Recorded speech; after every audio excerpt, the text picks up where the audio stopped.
vient d'être ouvert à votre rencontre. Comment vous réagissez à cette nouvelle ? D'abord, il faut considérer la démarche comme l'expression d'une panique ou d'une peur après ma sortie médiatique. Cela démontre que l'Assemblée nationale, qu'elle est désacralisée, elle est devenue une véritable caisse de résonance dans laquelle on assiste tout simplement à des scènes de règlement des comptes. Je voudrais savoir quelle disposition donne le pouvoir au bureau de l'Assemblée d'ouvrir un dossier disciplinaire à l'endroit d'un député et savoir aussi quel député aurait subi la même procédure que moi où je suis le premier. Vous avez été élu sous l'étiquette UDPS.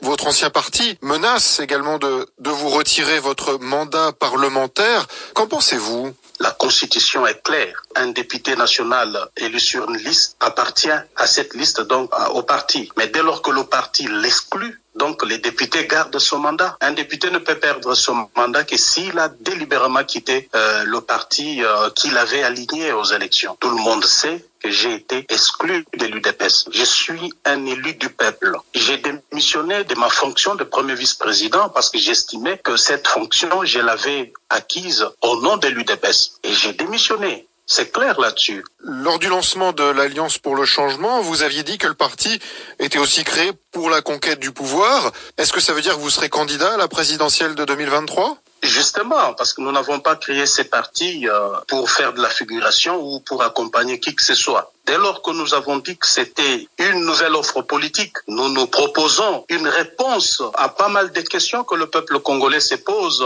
Nous estimons que le parti doit présenter des candidats à tous les niveaux. Et vous serez candidat à la présidentielle ? Bien sûr, lorsque le parti alignera les candidats à tous les niveaux, ça voudrait justement dire que le parti alignera un candidat président de la République.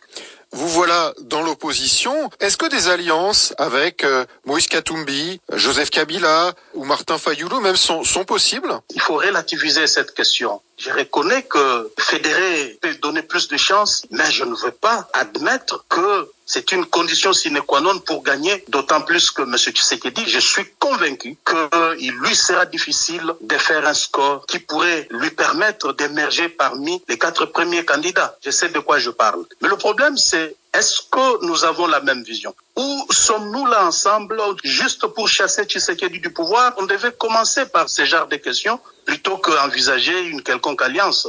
Est-ce qu'aujourd'hui, vous êtes prêt à donner les véritables raisons de votre rupture avec le président Tshisekedi ? C'est des divergences de vues qui avaient gagné tellement de terrain et qu'à un certain moment, on ne pouvait plus demeurer ensemble. C'est notamment l'idéologie, la manière de gouverner. J'estimais à bon droit que M. Tshisekedi était allé totalement à côté de notre vision politique. J'ai constaté que M. Tshisekedi était dans un chemin de non-retour. Je me suis assumé. Vos détracteurs vous accusent d'enrichissement illicite. Que répondez-vous à ce type d'accusation ? C'est une bêtise humaine que de parler des histoires comme ça. Tout le monde sait dans ces pays qu'un député national, au bout d'un mandat, il peut pas manquer de se construire des maisons. N'ai-je pas dénoncé le train de vie excessif des institutions ? Mais l'Assemblée nationale est l'une de ces institutions le plus budgétivore. J'en faisais partie. Je bénéficiais de ces trains de vie. Quoi de plus normal que je puisse construire une maison où j'habite avec ? Quand je parle du détournement, les gens doivent comprendre que ce n'est pas une maison. C'est des centaines et des centaines de millions de dollars placés dans des paradis fiscaux, placés dans des multinationales. C'est des espèces sonnantes qui quittent le pays dans des jets privés. On doit comparer ça avec ma petite maison dans le faubourg de Kinshasa. Ça dénote clairement la panique et la peur qu'ils expriment en disant des choses qui ne tiennent pas debout. Jean-Marc Kaboun, merci. Jean-Marc Kaboun, invité de Sébastien Nemeth, entretien à retrouver sur Internet évidemment. Sébastien Duhamel. 4h49 en temps universel.